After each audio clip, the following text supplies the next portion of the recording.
फरवरी 2026 की सेल्स ने Indian car market को कम्प्लीटली शॉक कर दिया है। कुछ कार्स ने अपनी पोजीशन लूज की है और कुछ कार्स काफी स्पीड से ऊपर आ रही हैं।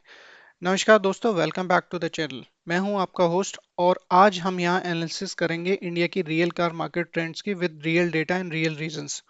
और आज हम देखेंगे कि फरवरी 2026 की टॉप 10 सेलिंग कार्स कौन सी हैं और कंपेयर करेंगे जनवरी मंथ से कौन ऊपर गया है, कौन नीचे गया है और क्यों गया है।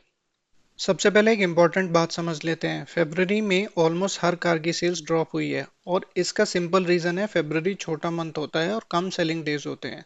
और बहुत सारे बायर्स मार्च का वेट करते हैं क्योंकि फाइनेंशियल ईयर एंड पे काफ़ी हैवी डिस्काउंट्स मिलते हैं।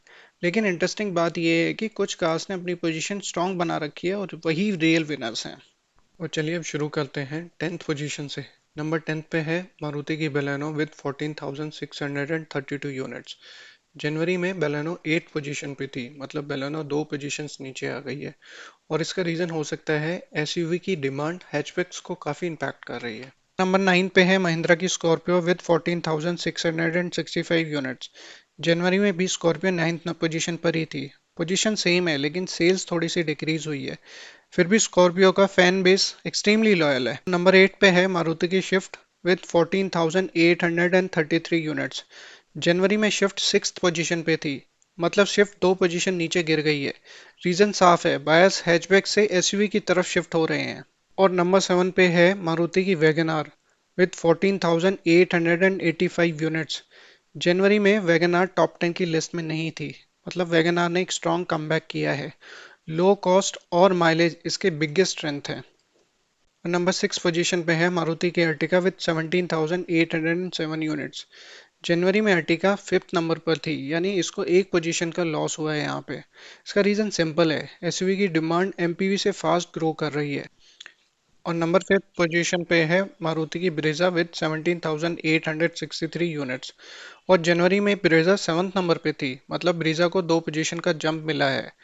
ये क्लियरली शो करता है कि बायर्स ब्रीजा को अग्रेसिवली चूज कर रहे हैं। एसयूवी की डिमांड इंक्रीज के कारण ब्रीजा को ये बेनिफिट मिल रहा है। फोर्थ पोजीशन पे है हुंडई की क्रेटा विद 17,938 यूनिट्स।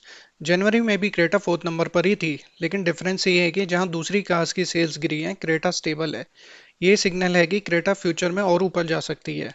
इसका फेसलिफ्ट एक्सपेक्टेड है ईयर एंड तक। और जहां सेल्टॉस फेसलिफ्ट और मारुति की विक्टोरिस लॉन्च होने के बाद भी इसकी सेल्स पर कोई इम्पैक्ट नहीं पड़ा है।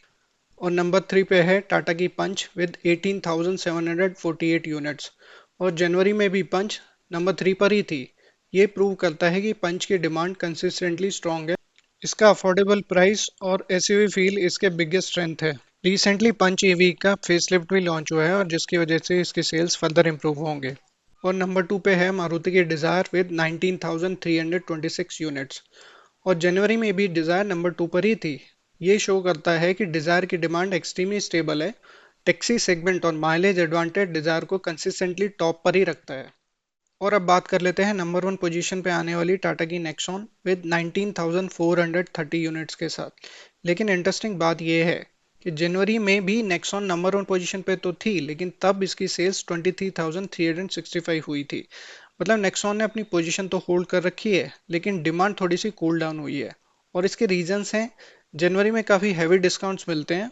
और दूसरा रीज़न ये हो सकता है कि मार्च के डिस्काउंट्स का काफ़ी लोग वेट कर रहे हों।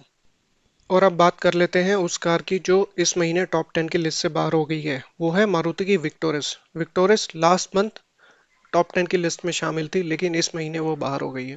और अगर ओवरऑल ट्रेंड की बात करें तो एक बात तो क्लियर है, इंडिया अब एसयूवी मार्केट बन चुका है। नेक्सॉन स्टिल किंग है, क्रेटा फास्टेस्ट राइजिंग चैलेंजर है और हैचबैक स्लोली डिक्लाइन हो रही है। मार्च मंथ में हैवी डिस्काउंट्स के साथ रैंकिंग कंप्लीटली चेंज हो सकती है। अब आप बताओ नेक्स्ट मंथ नंबर 1 कौन सी कार होगी, नेक्सॉन, क्रेटा या कोई और? कमेंट करके ज़रूर बताएं। अगर आपको ये रियल कार मार्केट इनसाइट पसंद आई हो तो चैनल को जरूर सब्सक्राइब करें, क्योंकि यहाँ मिलता है रियल डेटा और रियल एनालिसिस।